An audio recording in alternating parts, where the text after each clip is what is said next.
वेद व्यास, जिन्हें कृष्ण द्वैपायन के नाम से भी जाना जाता है, एक ऐसा नाम जो भारतीय साहित्य में बहुत प्रसिद्ध है।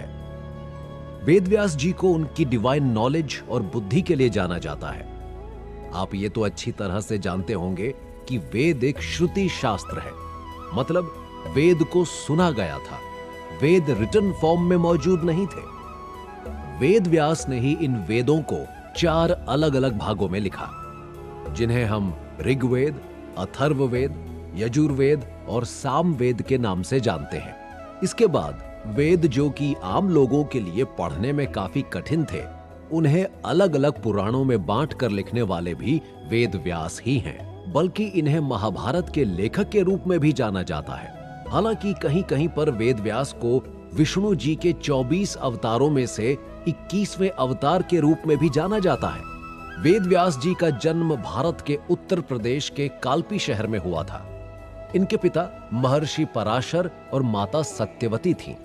ऋषि पराशर तो बहुत बड़े ऋषि थे, लेकिन अगर आप सत्यवती के बारे में नहीं जानते हैं तो हम आपको बता दें कि सत्यवती एक तरह से महाभारत के भीष्म पितामह की सौतेली मां थी, अर्थात राजा शांतनु की दूसरी पत्नी।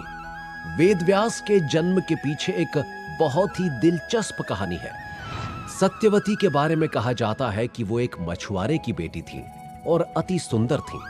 एक दिन महर्षि पराशर उनके पास पहुंचे और उनके साथ रहने का हठ करने लगे। इस पर सत्यवती ने महर्षि से कहा कि वे अति रूपवान तो हैं, परंतु उनके शरीर से मछलियों की गंध आती है और इससे उनके आसपास कोई नहीं आता। अगर ऋषि उनके साथ समय बिताना चाहते हैं तो उन्हें उनके शरीर से उस गंध को दूर करना होगा, और ऋषि इसके लिए मान गए। बाद में सत्यवती और महर्षि पराशर का एक बेटा हुआ जो वेद व्यास के नाम से जाना जाने लगा। वेद व्यास अपने पिता ऋषि पराशर की तरह बहुत बड़े ज्ञानी थे।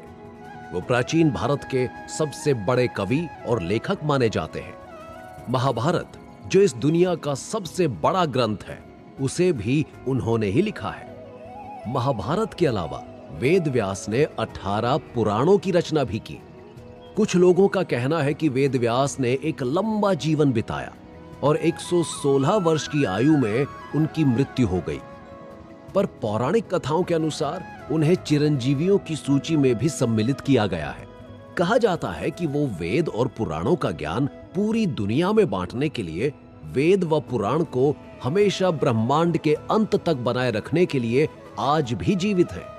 कुछ लोगों का मानना है कि ओडिशा और छत्तीसगढ़ में फैला हुआ एक घना जंगल, जो दंडक वन के नाम से जाना जाता है, वहां आज भी वेद व्यास रहते हैं, क्योंकि मान्यताओं के अनुसार महर्षि पराशर इसी वन में रहा करते थे। इसके साथ ही मान्यता यह भी है, और विशेषकर हिमालय में रहने वाले साधुओं का यह मानना है कि बद्रिका आश्रम यानी कि बद्रीनाथ के आसपास, जहां महर्षि पराशर अक्सर अपनी तपस्या में लीन रहते थे।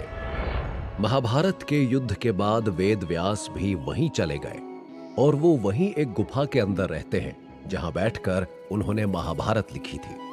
वहीं कहा जाता है कि वेद व्यास आज भी उत्तराखंड के गंगा तट के किनारे रहते हैं, जहां ना सिर्फ वेद व्यास बल्कि सप्तऋषि भी रहते हैं। लेकिन वो आम लोगों की नजरों से छिपे हुए हैं और उनके जीवन का उद्देश्य है इस पूरी दुनिया में सच्चाई का, शिक्षा का, वेदों का और प्राचीन संस्कृति का प्रचार करना। वेदों को 4 भागों में बांटने के कारण है वेद व्यास। ये मान्यता है कि वेदों का आज तक 4 ही सटीक भाष्य या यूं कहें कि बेस्ट एक्सप्लेनेशन मौजूद है, जिसे कलयुग में किया गया है, जिसे शंकराचार्य, रामानुजाचार्य और माधवाचार्य ने किया है। बताया जाता है कि इन तीनों महान आचार्यों ने वेदों को पूरी तरह से वेद व्यास के सिर्फ मुख से ही समझा। वेदों को वेद व्यास के मुख से समझने के लिए ही तीनों आचार्य स्वयं बद्रिकाश्रम से थोड़ी दूरी पर स्थित वेद व्यास की गुफा तक गए थे और वहां उन्होंने वेद व्यास से वेदों के बारे में समझा। माधवाचार्य ने स्वयं अपनी बायोग्राफी में इस बात का उल्लेख किया है। अब अगर इसे आज के कॉन्टेक्स्ट में समझना चाहते हैं तो आप इसे कुछ यूं समझ सकते हैं। भारत और चीन के बॉर्डर के पास उत्तराखंड में एक गांव है जिसे माणा गांव के नाम से जाना जाता है, जहां पर अलकनंदा और सरस्वती नदी आपस में मिल जाती हैं। वहीं इनके मिलने से जो केशव प्रयाग बनता है, उसके तट पर बद्रीनाथ से मात्र 3 किलोमीटर की दूरी पर बसा हुआ ये छोटा सा गांव है। वहां पहाड़ी के ऊपर एक छोटी सी गुफा है जिसे वेदव्यास की गुफा के नाम से जाना जाता है। आज इसी गुफा के पास व्यास जी का मंदिर भी बना हुआ है। माना जाता है कि इसी गुफा के आसपास आज की सभ्यता और आज के लोगों से दूर वेदव्यास अदृश्य रूप में रहते हैं और अपने पढ़ने लिखने के काम में ही व्यस्त हैं। इनका भी उद्देश्य कल्कि से मिलना है और उन्हें वेदों का ज्ञान देना है। इन 5 चिरंजीवियों के बाद अब चलिए जानते हैं अपने 6th इमॉर्टल के बारे में, जिसे राजा बलि के नाम से जाना जाता है।